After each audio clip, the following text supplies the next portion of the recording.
2024 के लोकसभा चुनाव नजदीक है, तो वहीं देश में अब चुनाव को लेकर ही बातें चल रही है। फिर चाहे आपका ऑफिस हो या घर, सब जगह ही जनता चुनाव को लेकर अपनी अपनी पार्टियों को सपोर्ट कर रहे हैं।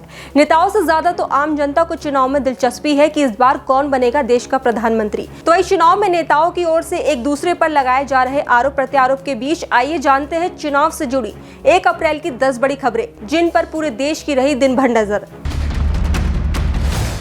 अरविंद केजरीवाल को कोर्ट से लगा बड़ा झटका। बता दें कि ईडी ने कोर्ट से केजरीवाल की न्यायिक हिरासत की मांग की थी, जिसको स्वीकार करते हुए पीएमएलए कोर्ट ने कथित दिल्ली शराब घोटाला मामले में गिरफ्तार अरविंद केजरीवाल को 15 अप्रैल तक न्यायिक हिरासत में भेज दिया है। दिल्ली के मुख्यमंत्री अरविंद केजरीवाल को जेल भेजे जाने के बाद उनकी पत्नी सुनीता केजरीवाल का बड़ा बयान सामने आया है। बीजेपी पर हमला करते हुए उन्होंने कहा कि चुनाव के वक्त केजरीवाल जी को जेल में डाल दिया गया है। देश की जनता इस तानाशाही का जवाब देगी। चुनाव आयोग ने महिलाओं के खिलाफ अपमानजनक टिप्पणी के लिए बीजेपी सांसद दिलीप घोष और कांग्रेस नेता सुप्रिया श्रीनेत की निंदा की है।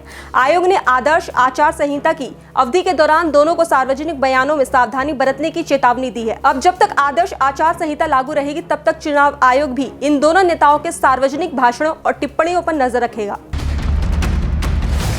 सुप्रीम कोर्ट में आज ज्ञानव्यापी मस्जिद परिसर के व्यास तहखाने में पूजा के खिलाफ मस्जिद कमेटी की याचिका पर सुनवाई हुई। सुनवाई के दौरान चीफ जस्टिस ने कहा कि तहखाने का प्रवेश दक्षिण से है और मस्जिद का उत्तर से, दोनों एक दूसरे को प्रभावित नहीं करते हैं। हम ये निर्देश देते हैं कि फिलहाल पूजा और नमाज दोनों अपनी अपनी जगहों पर जारी रहे।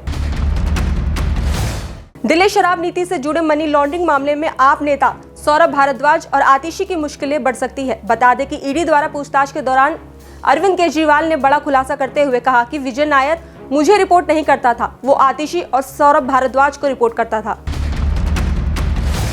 कांग्रेस नेता राहुल गांधी ने इंडिया गठबंधन की रैली के दौरान ईवीएम फिक्सिंग के आरोप लगाते हुए मोदी सरकार को घेरा था। तो वहीं राहुल के इस बयान के खिलाफ बीजेपी ने अब चुनाव आयोग में शिकायत दर्ज कराई है। चुनावी बॉन्ड पर पीएम मोदी का विपक्ष पर निशाना। कहा, जो लोग चुनावी बॉन्ड का विरोध कर रहे हैं उन्हें एक दिन जरूर पछतावा होगा। ये बना तभी पता चल रहा है कि किसने कितना पैसा दिया। असम के मुख्यमंत्री हेमंत बिस्वा शर्मा के निकाह वाले बयान पर बोले एआईयूडीएफ के चीफ बदरुद्दीन अजमल, दोबारा शादी के लिए सीएम से पूछने की जरूरत नहीं।